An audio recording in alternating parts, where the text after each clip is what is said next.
prepare yourself. Prepare myself, yeah. I think I have a few cases. I'll send you a link.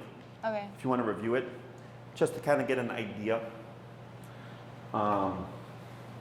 Considering how well he's done, I don't think it's going to be terrible. But I always just say prepare yourself for it. Alrighty. I think what people envision more often than not is worse than what it actually ends up being. Oh yeah, you're on the wrong side. Sorry. Yeah, it's because Did you have any questions about the recall stuff? Is there something else we should work on for, like, less of the, like, recall that we were talking about, like, at the park and stuff, and just more of, like, getting him to come in the house when we call? Oh, sure. Yeah. So, very common question. So dogs will generalize well when it comes to obedience. It's funny. So, like, I've had clients who they're walking their dog and the dog gets attacked by an off-leash dog, and the next day, all dogs are enemies. Like, they'll generalize that, but they won't generalize obedience. So, like, sit in the home, sit outside, sit at the park, sit at PetSmart. That's all different for a dog, okay? So typically when we practice our recall, we are outside, we're at the park, but then we don't practice inside, okay? So to get a good recall in the home, you would just simply transfer your training in the home. You don't always have to do remote collar in the home. You can use food, okay? Because it's a less, context-wise, it's less urgent. So for example, I have my pit Lexi, she's in there sleeping probably. Outside, she is a speeding tank, she will knock you down, okay? Inside the home, especially if she's on the couch and she's nice and comfy on the fur blanket that my fiance has or whatever, she likes to take her time a little bit. Where I'll call her, and she'll look at me, she'll wake up, I'm like, let's go. And then she'll get up and she'll kind of stretch and shake, right? And do another little stretch and then kind of just saunter over, and then I leash her up and we go, okay? Technically, she's dragging ass, right? But I go, we're inside the house, and I know when we're at the park, you're a speeding tank, it's fine. Just like with humans, like growing up, or even now if my fiance were to ask me to do something, I'm like, okay, like I'm just getting up, like give me a little bit of time to settle in. I look at it the same way for dogs. If you would like his recall to be a bit better in the house, all you do is just do some, let's say you're in the kitchen, have a treat there. And typically if you see your dog, you can tell like if they're gonna respond. So if you're like, hey Mango, and come, and he jumps up the couch and runs to you, good boy, feed, right? So now you're creating an association of sometimes in the house, there might be a payout. So that can help incentivize a speedier recall in the home. You can also do remote training recall in the home too. But there's always going to be some level of regression when we don't have the motivator. So there's two motivators. There's your food, there's your collar, right? So if you're training with food, if you remove the food, sometimes performance dips. That's normal. Same thing with humans, right? If I work for someone and I make X amount of money, let's say it's $20 an hour, and then one day they're like, you know what, I have to pay you $15 an hour, my performance is most likely going to drop because I'm being paid less. It's the same thing with dogs, okay? Does that answer your question? Yes. Yeah. So not a big deal. I would much rather have a dog that is super reliable outside and spot on and be a lazy little butt in the home. Yeah. Okay? That's Cookie Monster. Yeah, perfectly fine. I don't care. As strict as I am, and I do have a very high standard for my dogs, I am also very understanding. They're living, breathing creatures. They also have their own thoughts and emotions and feelings and stuff. Yeah. There's certain things, of course, that it's just not acceptable. And there's other things that I go, yeah, I get it. You're a living, breathing creature. Like, I would do the same thing too. Okay? Anything else? Awesome. So it's going to bring Mango over to this placemat. Expect to see maybe a little bit of resistance here just because it's a foreign object to him. After the first few reps, he should get it. Okay. And then at home, you would simply transfer this to your dog bed that you use. Okay? Are you familiar with what place command is? What is place command to you? So people usually use it to get their dog to go into an area to like lay down, maybe if they have company over, or if they're too excited, or hopefully if he's chasing the cats, we can just tell him to go place, and then he'll go to where he's supposed to be and lay down. Could be useful for like crate too. Could be useful. It's similar to crate, except there's no how do you say, there's no walls. Yeah. This is what we would call, it's like a mental crate, if you will. Yeah. Right? If we place the dog, like for example, we don't have any dogs, they're probably doing a rotation right now. But if we have a dog on the placemat, they'll be there for an hour or two. Like we have a dog right now doing a board and train. She does up to 4 hours because she's a very anxious, overstimulated dog. So sitting still for an extended period of time is beneficial to them. Now she settles in very nicely. So yes, places, all those things, and it's also the most lenient of the stationary commands. Okay, so we have what I call the family pet 6, sit, stay, down, come, place, heel. Those 6 commands are meant to be functional. They allow you to live your life with your dog. Break being the universal, you're free to be a dog command. When it comes to place, it's the most lenient stationary wise because sit, stand, lay down, I don't care, just don't get off of the object. With sit and down, however, those are more strict because they're very specific positions, right? Sit, put your butt down, don't move. Down, lay down, don't move. So this one tends to be a client favorite because it gets us the same function of, hey, don't move, but it's much more lenient for the dog. Make sense? Yes. Question on that? When it comes to chasing the cat, technically, yes, you could use place. But what do you think is the problem you're going to come across? Like if we're not watching him, he just won't care. Sure, that's one for sure. What else? Not sure. If he's not on place, what can he do? He can chase the cats You if chase he's the not. cat. Exactly. Right? Oh, like it's allowed if he. Exactly. I see. So you're not wrong. Yes, place can be used as a means of preventing him from chasing the cat. Now, if sometimes the cat is reciprocating and will play with Mango, but maybe Mango just wants to keep playing and the cat's like, I'm done. Yeah. That's one thing, right? That's usually But what let's say if the cat's like wants nothing to do with Mango, Also happens. yeah, we would actually want to correct him for trying to chase the cat then. Okay. Okay, because the cat is saying, I want nothing to do with you, and then Mango is ignoring the cat. Yeah. Okay? So you could use your collar to correct that behavior. Issue you're going to come across then is, well, if you don't have the collar on, Mango will go, oh, well, let me try to chase the cat now. So we should probably like try and correlate the collar with like the cat hissing or something like that. Yes, you can do that. Is your cat declawed or does it have a claw? It's clawed. They all have their They all- claws. Okay. Have they corrected him? Yeah, they, he just doesn't care. yeah, like they will like stick their claws into his face and he'll just like look at them. Sure. He's like, how I don't did this think they're, happen? like- Why did this I happen? don't think they're like actually going as hard as they could go. Yeah, like yeah, they're yeah. being nice, I assume. Yeah. Like they're definitely sticking their claws in. Right, Yeah, but yeah, they're yeah. not like. Like I mean, they could claw his destroying eyes them. out, Yeah. dude. Like, Yeah, no, for sure. if they wanted to. That is correct. So this is a nice example for you to understand too. Is the cats they're correcting them to a certain extent, but Mango clearly needs more. Yeah. And that's how consequence works, right? So with the e-collar, if you think of that as like your cat's nails or claws, if you're trying to be nice about it, you're going to get the same thing where Mango's going to keep pushing for something. But when you go to the level that he needs or respects, all of a sudden, he's going to start, that behavior's going to decline. Yeah. Does that make sense? Did we talk about the bonker yet? I think so. No? Okay, so I think now is probably a good time to mention the bonker. Kind of, how do you say, going from the cat issue. So yes, you can use the collar and pair it to the claws, or the cat swat him and you reinforce it with the correction. What's the highest we've gone for Mango so far? We haven't gone past 30. 30, okay? Yeah. That goes to 127. So technically we have 97 levels of variance more, right? Yeah. Is if I tap Mango at 30, and then the next day he does it again, and does it again, that tells me 30 is like the cat claws. It's not enough to deter him, Gotcha. right? I gotta go to 40, I gotta go to 50, I gotta go to a number that he's gonna go, those cat claws suck. Yeah. Because it's Never 30 doing that collar. again. Exactly, that's ideally what we're looking for, Yeah. right? So there's a couple ways you can go about this. Me personally, I don't like prolonging things because I think it just teaches the dog to press for longer. Yeah. Okay, I would just come in and correct them where they're needed. So for example, I have a board and train right now. She was here on Monday, but then I got sick. So I didn't start her program until last Friday. She's a very anxious dog. She actually escaped. So you see the blue kennels in there? She actually jumped out of those. It's a 6 foot tall kennel. She's the only dog so far to have done that. Okay? That's crazy. Because she's so anxious, she kept jumping and jumping and jumping, and then finally one day she climbed out. Yeah.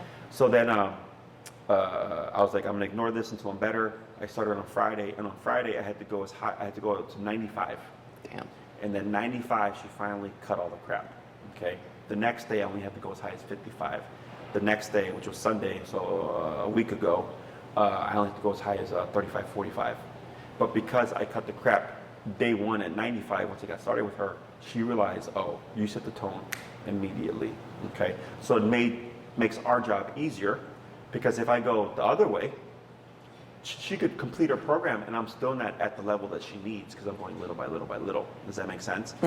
So I always just go where needed. So then if I look at it and I assess the situation and go, I think you need a 75, I'm just at 75. Because technically speaking, for behavior, we don't need to go the slow approach, because you're simply saying don't do that.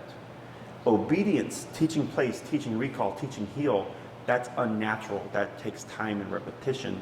We start low, we work our way up. Does that make sense? It's like earlier I had a client with 2 dogs, and the little dog went to attack the big dog. Okay?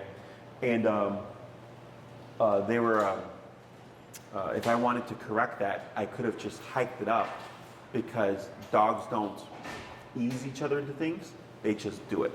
And the little dog's like 30 pounds, and the other dog's like 70 pounds. And the little dog was just like literally on top of him, like biting his back. Yeah. And I'm like, you got to correct that, because sooner or later the other dog might reciprocate. Right. And clearly the little dog's not going to win. Right. So we don't do this to be mean. We do it because that's what dogs do, and I don't want to prolong the process. Okay? So if you're at home with them, you have the collar on, especially if there's like a witching hour or whatever, 6 o'clock, okay, 5 o'clock, I have the collar on, and I would already be up a bit higher. However, if you want to take it the slow approach, 30 to 40 to 50 to 60 to 70, I have no problem with that. If your cats were more like, yeah, they're beating him up and like he's not listening, then I would say you want to go up higher, faster. Yeah. Okay. Questions? The other thing is the bonker. Okay. So the bonker is simply a rolled up towel. It looks like a paper towel roll. And you can use zip ties, hair bands, or rubber bands to keep it shape. And I usually recommend making 2 to 3 of them. Okay. So dogs are physical creatures. They nip and bite each other. If Mango keeps harassing the cats, you mentioned earlier they could claw his eyes out, right? That is technically true. They've just not done it yet. Will they ever? I can't tell you. But maybe the cats one day go, you know what, Mango? We need to lay the lesson down today. And then they decide to. That's obviously pretty bad. Yeah. Is the bonker is a physical means of you correcting your dog that's not reliant on the collar. So the pro of e-collar is that the dog does not know where it's coming from, right? But it's also a con, because you may have noticed if he's got his collar on, he's better behaved. If you take the collar off, he pushes the boundaries. That's just natural opportunistic behavior. So in the home, that's why I tell people, like, you don't want to become dependent on it. You can use it in the beginning to get started on things and just kind of taper things down. But if the dog continues to press the behavior, then the correction has to come from you. Because he goes, yeah, the collar's on, but when you take the collar off, what can you do? What the hell? A little bit of road rage here. A little bit. Is the bonker allows you to correct Mango yourself. Okay, so like let's say I'm sitting on the couch, Mango hears something outside and like charges to the window to go bark at it. I bonk him. Okay, with the towel. Firmly, it's just a roll of towel. You're not going to break bones or anything like that, but it has to be impactful. So it's our means of closing the gap between having the collar on and not having the collar on. Okay, this is only for inside, for stuff that you want to stop. Barking out the window, chasing the cats when you shouldn't be chasing the cats. Any other behaviors that you want to stop. Okay, sit, stay, obedience stuff is always done through remote collar. Remote collar does give you the option to work behavior and obedience. Bonker just does behavior. Okay, I have 3 videos that I can send you. How to make one, how to use one, and one of a trainer actively using one, which is the most important. I believe he's working with a 6-month-oldish puppy, and the puppy's being a puppy, and you see just how firmly he corrects that puppy. Okay, and you might think like, wow, that seems unnecessary. But you got to remember, another dog would simply bite that puppy, right? So nothing that we do will ever match what a dog bite can do. Like, this is a dog bite. Yeah. Because one, that would be looked at as abuse, right? We're not going to puncture our dogs or whatever. So even if you correct them with the bonker, it's never going to match the damage of a dog bite, but it's the closest that we can get to something physical with the dog that will create a correction for us, but at the same time not cause any real physical harm to the dog. Does that make sense? Mm-hmm. So when we correct dogs for things, I personally don't say no. I just simply correct them. Because what happens is, if you say no when he stops the behavior, he may learn to play that boundary. Where he's like, I can do it, but then when you say no, I can stop doing it. But then 10 minutes later, I'm gonna do it. You're gonna say no, then I'll stop doing it. 10 minutes later, and you get the cycle. Yeah. Whereas I would just want Mangle to not chase the cats. If I see the cats don't like it, if you had 3 cats and he was fine with 1 cat but not the other 2, then I would correct the other for the other 2 cats and then let him play with the other cat that is tolerant to it. Does that make sense? Yeah. So, so I'll send you that stuff, and if you have any questions about it, you can shoot me an email. But that's going to help you close the gap internally in the home for when he's off the collar. Okay? Other questions? Who's going to start first with the place command stuff? You've already got him. What number are we currently set to? 21. Let's go and dip it down. Let's go to 15. And feel free to have a seat. We just have these decorations up for Christmas photos. Go ahead and bring Mango over to the placemat there, about a foot away.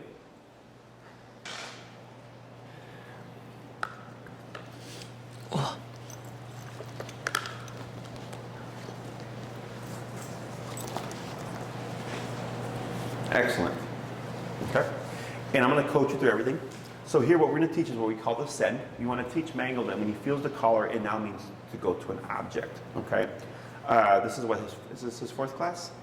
I think so, yeah. Because we did 2 on heel, then recall, right? So there's probably going to be a bit of confusion here because the first 2 commands that we taught were all about Coming to you. Exactly. Now we're going to do the opposite, where we're actually sending them away from us. Plus, a lot of dogs, for whatever reason, with the maybe because it looks strange to them, they tend to be a bit apprehensive of our cots here. So when you go to lead him there, don't be surprised if he gives you a bit of resistance. Once we teach him what he needs to do, it'll get easier as we go on. Okay. So what we're going to do first is we're going to start with a shortened leash, and you'll start tapping as I say tap. And by the 3rd tap, if Mango doesn't know what to do, we're going to keep tapping and then use our leash to guide him on. Okay. Once Mango is completely on the object, everything stops, both the pulling and the remote. If Mango goes on and then hops off, I will start tapping again, give a pull to lead him back on again. He holds for a second, good boy, break, and then you're going to move backwards to bring him off. We're going to then walk towards the object again, about a foot away. If Mango goes prematurely, you're not going to allow him. You're going to use your leash to keep him back. We're going to wait a moment, start with the tapping again, and then the leash pull if needed. The reason why we're not using the word place right now is if you said place and he jumped on and you tapped him, I don't know why he did it. Okay, so we always train things backwards. We shape the behavior first, and then once we feel like the dog's got a concept of it, then we can smack the word place on it. Make sense? Yes. Questions? And we're at 15, correct? Yes. Take one little step to your right there. Excellent. And tap, tap, tap. Now tap and lightly pull. Tap, tap. A little bit more of a pull. Tap, tap, tap. Pull, pull, pull. Tap, tap, tap. Right there. And relax. Now opposite. Tap. Good. Tap, tap. Brace. Good boy. Good boy. And break, move backwards. Break. Good. 4 more. Good job. Go.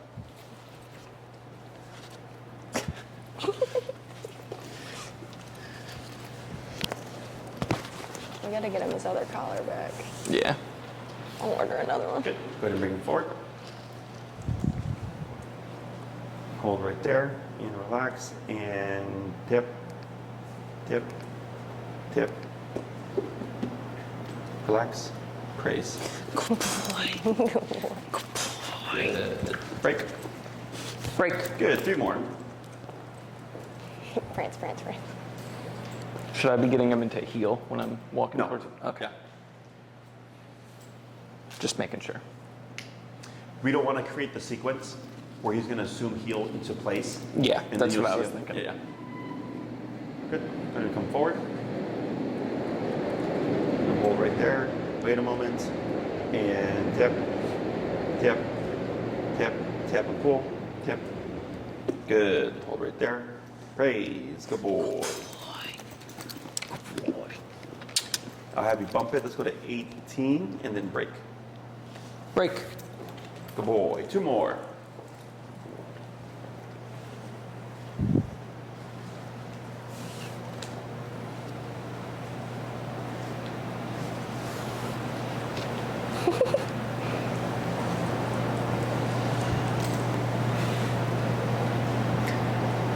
And tip, tip, tip, tap and pull, tip. Good.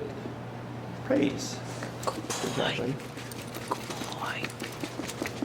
He's so confused. Break. Break. 1 more.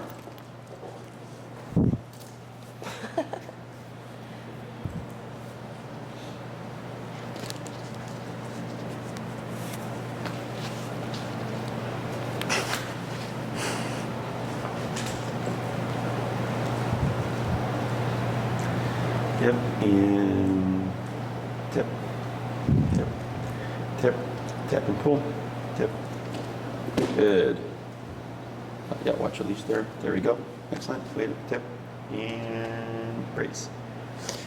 So we don't need them to sit or lay down or anything. We just need them to hold for a second. Okay? Excellent. Break. Break. Good. Let's go ahead and bump to 21. And what we're going to do now is the same exercise, but you're going to move to different directions. So right now you've been approaching from here, right? Foot away. So we're still going to keep it at a foot away, but now you might walk around and come from this direction or this direction. So same distance, just different directions. Gotcha. Okay? Go ahead.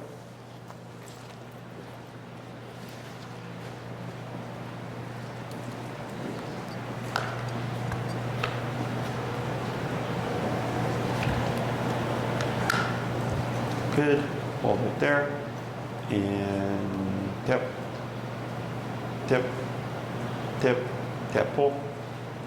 Good. Wait a moment. Now praise. Good boy. And break. Break. Good. 4 more.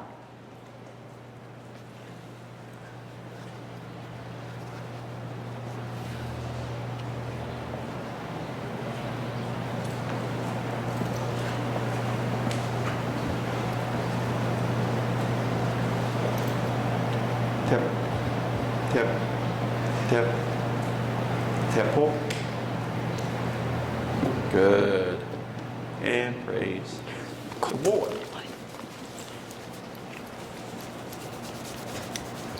Break. Break. Good. 3 more.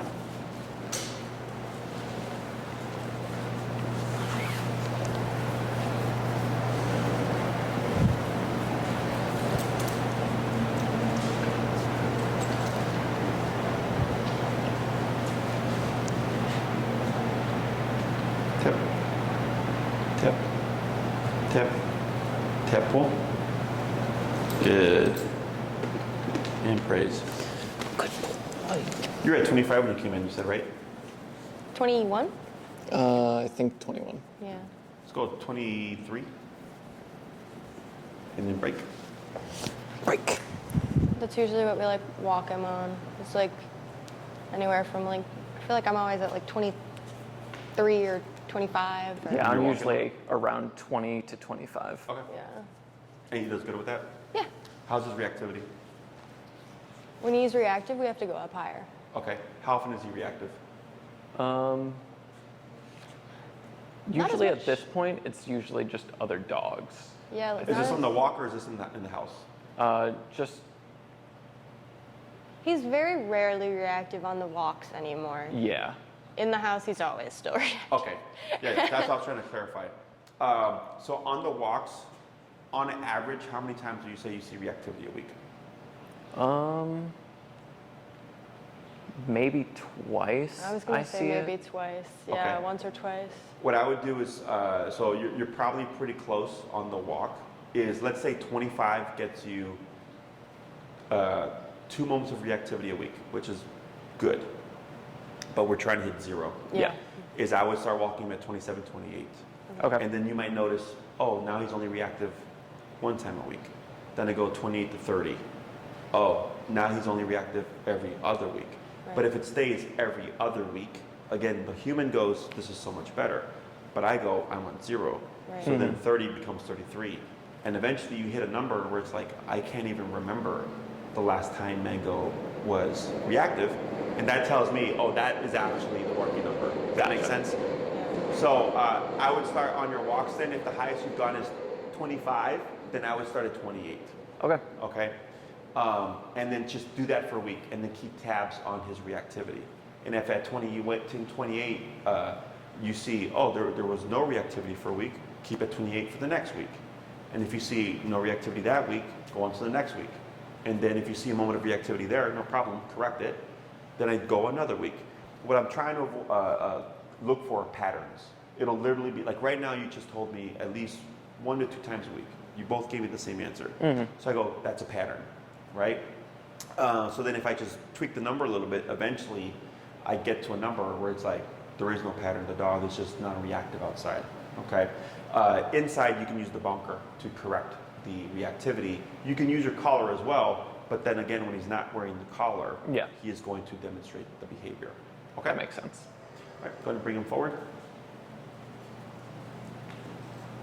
Hold right there. And wait a moment. And tip, tip, tip, tap and lightly pull, tip. Good. And praise. Excellent. So we're gonna pause right there, and we're gonna keep Mango on the placemat. Okay?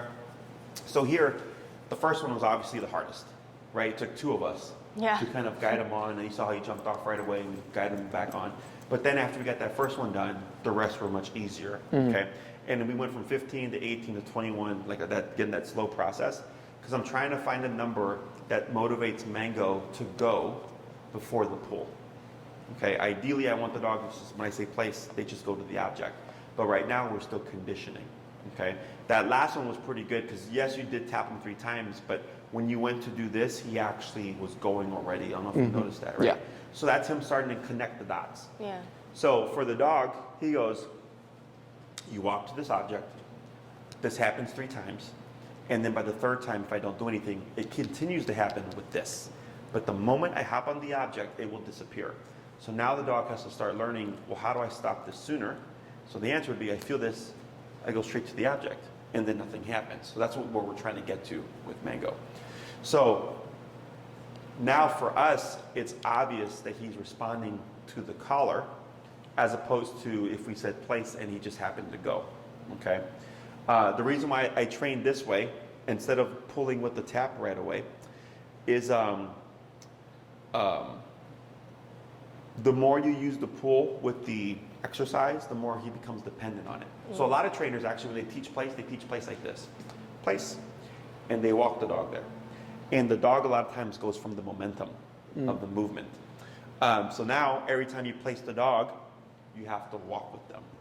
I don't want to do that. I want to say place, and the dog just goes. Most people send the dog to place within a 4 to 6 foot distance, like your leash length distance. Very rarely do I get a client that's like, I want to send my dog from across the house. So for those people, it's a longer process because they start here, and here, and then here, and then here because they want a greater distance. Whereas most people just want to be able to say place, and this happens. Okay? So starting with the 3 taps first, also what can happen is some dogs make a lucky guess, and they'll just jump on the object.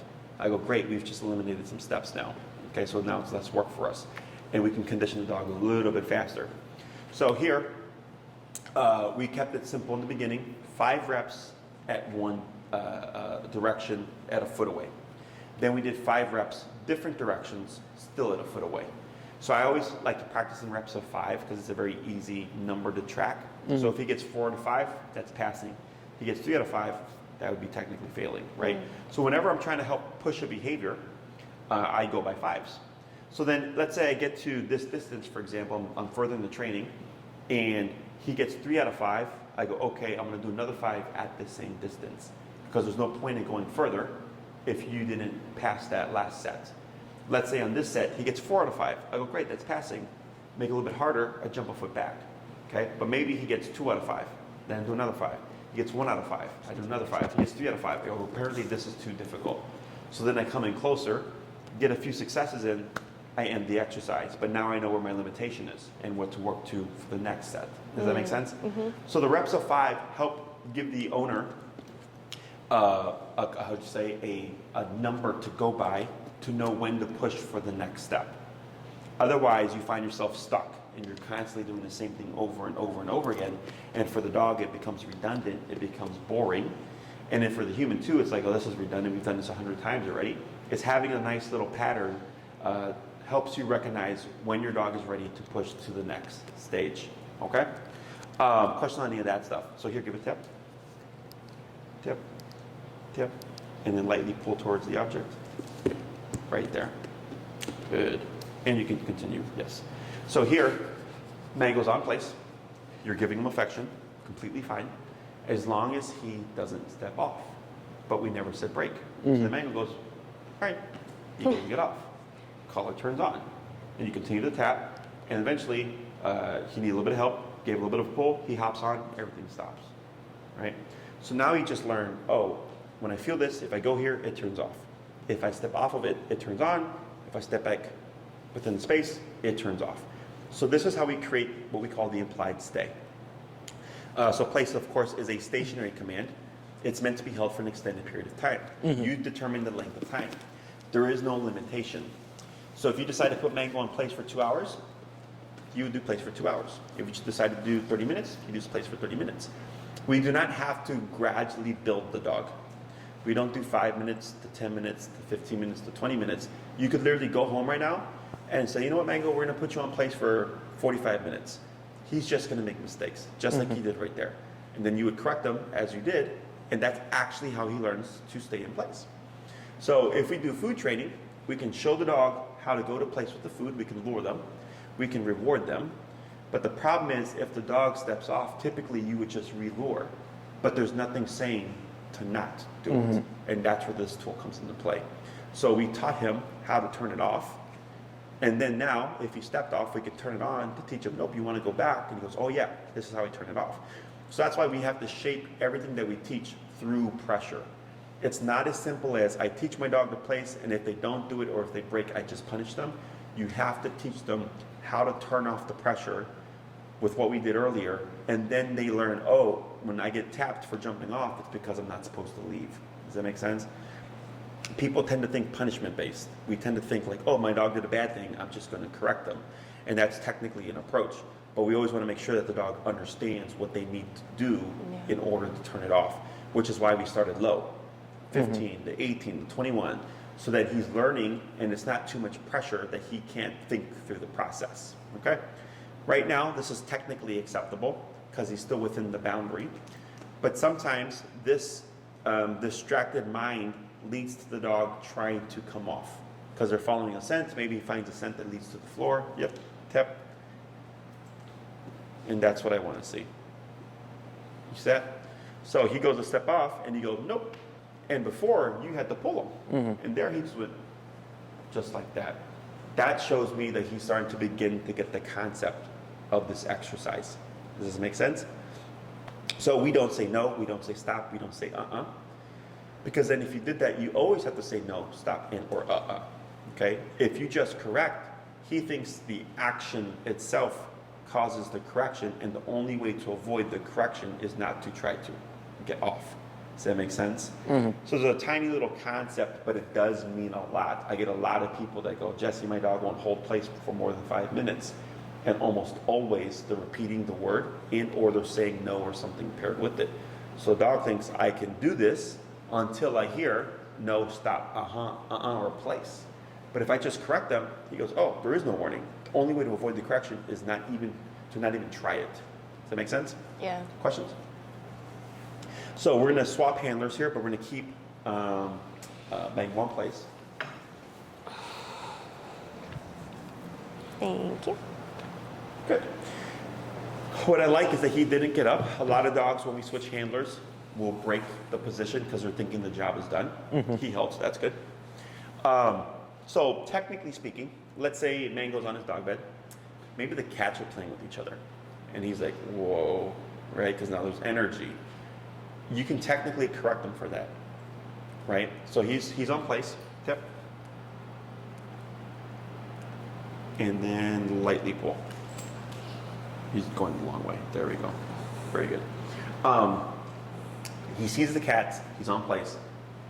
You just see this happen, right? He's like, oh, I want to take part of this play here. You could technically correct this. Okay. So if you ignore this, what do you think may happen? He will keep thinking about it, so then he's going to leave. Correct. He might break because the temptation's so great. He's like, okay, I've been watching you guys play for 30 minutes. He just goes, right? So if you see that, I would suggest being proactive and already correcting it, okay? So if he perks up and you catch it right away and you correct him, you're essentially telling him that has nothing to do with you, okay? But his frame of reference is going to be place. Don't be surprised if in the beginning you correct him and he goes to move off of the object, because sometimes it all gets confused because they think it's the object that turned on the collar when really it was what he was thinking. Okay. So at this stage in training, you would have Mango on a leash in case these mistakes happen. Ideally, it would be like what happened on the one correction that you did where he did this. That's how he would like it to look. All right. So if he's like this and you correct him, he goes to this. He goes to passive. Okay. If he gets confused and goes to get off, you would then continue to tap him, lead him if needed to go back. So then he thinks, okay, I was on my bed, I saw the cats play, I got tapped, I jumped off, I continued to get tapped, I jumped back on, tapping went away. So why did it happen? Like that's how he has to process. So then eventually, usually by the third to maybe fifth time, the dog will realize, oh, it's because on place, I can't think about doing that. And you'll see him take the correction and then go back to passiveness, okay? So then you're telling him when you're in this command, none of that stuff has anything to do with you. Does that make sense? Question on any of that? Good. So go ahead and issue break. Break. And what we're gonna do now is we're gonna repeat that exercise from different directions, but I'm gonna have you lead Mango from about a 2 to 3 foot distance, like from about this far away. Okay.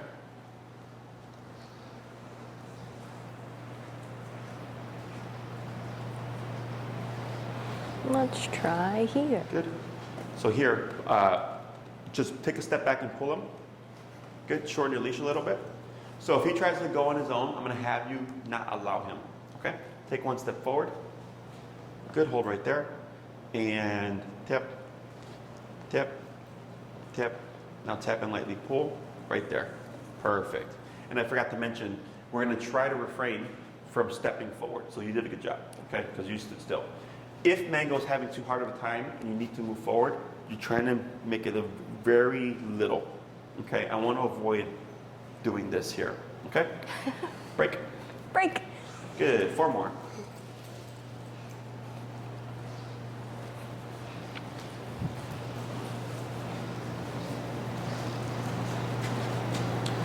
Wait a moment, and yep, wait a moment. Tip, tip, tip. There he goes. That's fine. Good. And praise. Good boy. Good boy. Yes. Good boy. 3 more. Break. Hi. Done. I know. You're tangled. Oy. Good.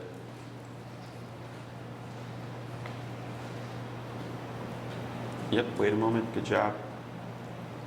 Tip, tip, tip, tap lightly. Pull. There he goes. Good. We're at what number right now? 23. Let's go down to 20. and then go ahead and come in and praise. Good boy. Good boy. Hi. You're doing so good. You are. Did you see on his face, I guess, I don't know if it was Cookie Monster this morning or one of the cats, but he did get, Yellow scratch. yeah. Where? I think on Oh, that I side. see it, yeah. I don't know if that's from Cookie Monster. It's probably from Cookie. You should probably bid him. Break. Break. Good, 2 more. Does she correct them too, or is that Oh, from yeah. play? Oh yeah. Like sometimes either like late at night or early in mornings, he's just a complete asshole for no reason. He just gets grumpy, man. Like he was just sitting there on the bed and Cookie walked by him and he just went off. Like to play or like reactivity No, wise? just Reactivity. Okay, so we'll talk about that. Tap, tap, tap, tap lightly, pull. Good. And praise. Good boy. Good boy. He's like, I'm so confused. Your collar is so loose. Come here. Yeah, tighten it a little bit. Is that regular or is that like every now and then? it's fairly regular. Okay. I feel like Yeah, I mean, that's like, I would say one of the, he does it on the couch too. It's yeah. It's like when he's like all comfy and laying down and stuff. If somebody but like, this morning he was like sitting up and awake. yeah, you mentioned that. Okay, it's good to know. One more? Break.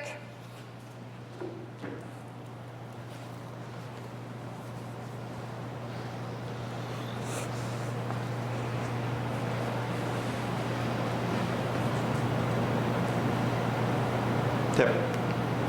Tip. There he goes. Excellent. Good. Good praise. Good boy. So adding that extra foot or two made it a little bit more complicated for him, right? Mm-hmm. And that last one you can see where he finally registered because he didn't need the pull. That's exactly how this process works. Gotcha. So it's literally just rinse and repeat until we get them to the point where it's fairly consistent and easily, where I can, and we're gonna add the word right now, but I would say place, and I just want a straight shot. I don't want this kind of hesitancy, okay? So that's why I try to delay putting on the word because then the word becomes hesitancy. I would like to be as direct as possible, okay? Let's go ahead and release. Break. So we're gonna do the same thing, except now, you're gonna cue the, we use the word place, some people use the word go to your bed, some people use the word climb. What cue or would you like to use? Do you have an opinion? When we want Monster, well, because we're gonna be, Yeah. I mean, she's gonna listen. Yeah. When we want Monster to like leave when we're doing something, we just snap and say go. Would that be okay? Or do we need something more very specific for place? For place, so go, like the way you're applying it right there, it kind of sounds like you want her to leave the area. Yeah.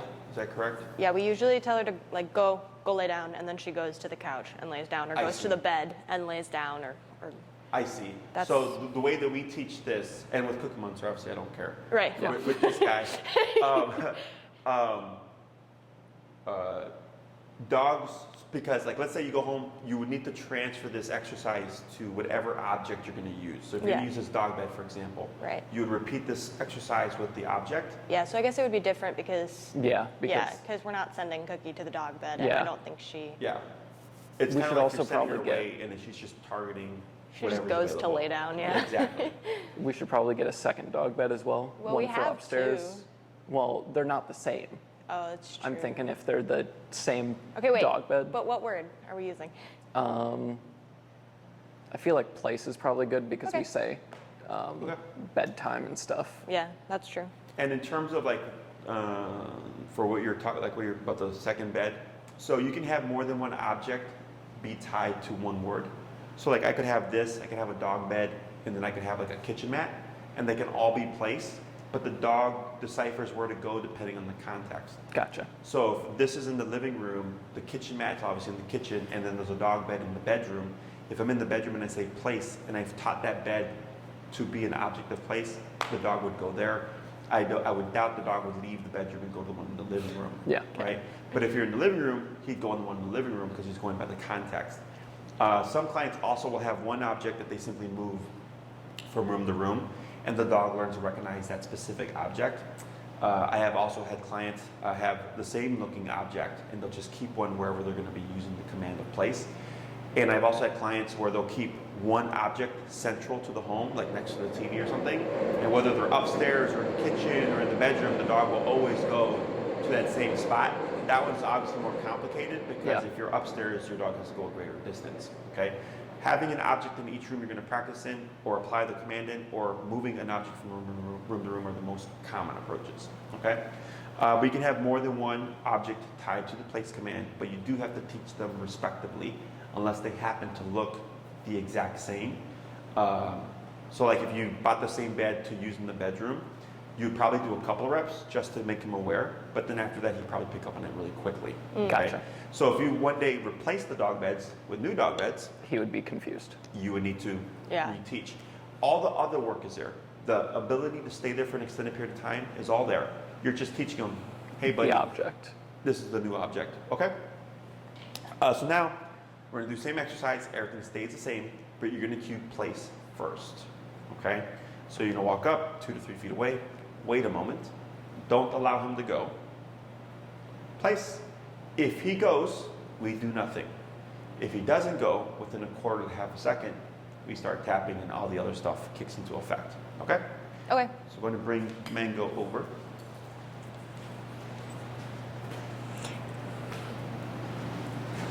And we say place the one time. Correct. And then we reinforce. Right, wait a moment. Yep, good job. Wait a moment. Now, Place. tap, tap, tap. There. Good boy. Good boy. And praise. Good boy, good boy, good boy. Good. 4 more. Break. Break.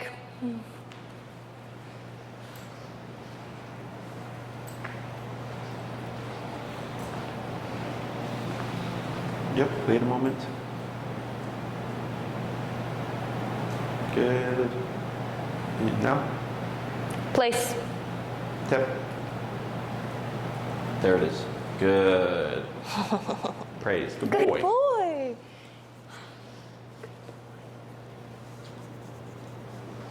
Break. Break. Good. 3 more.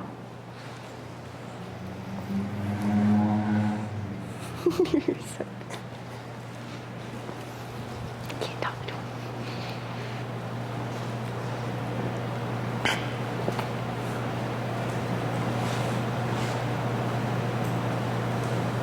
Now, Place.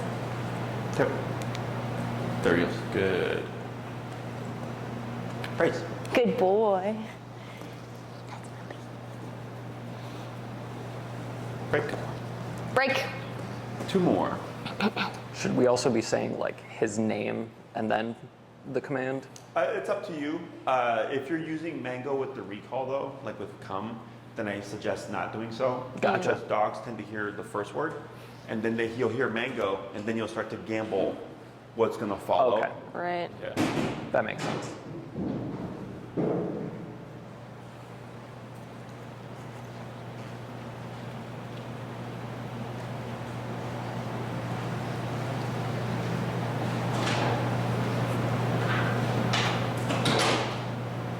Place. Good job. Very good. Place. Good boy. And last one. Okay. Break.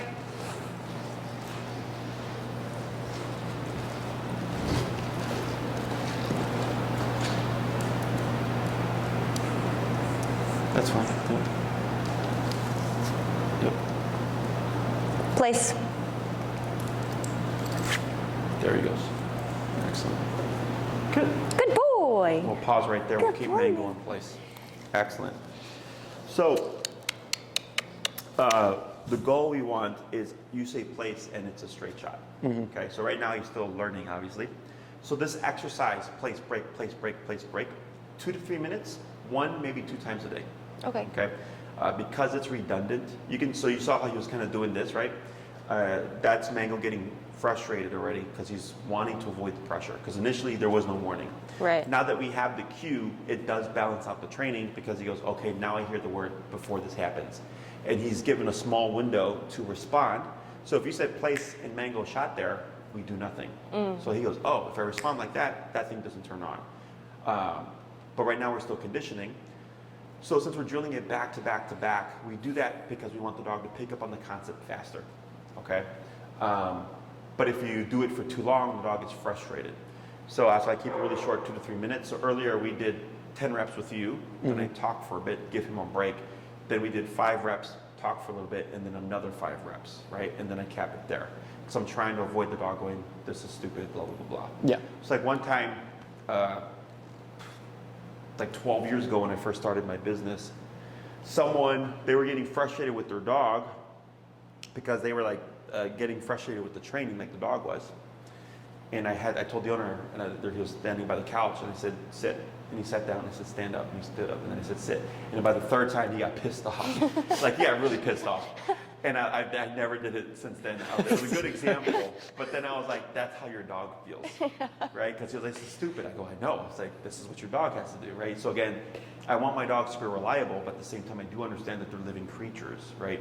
That the things, especially when we're using pressure, it gets frustrating.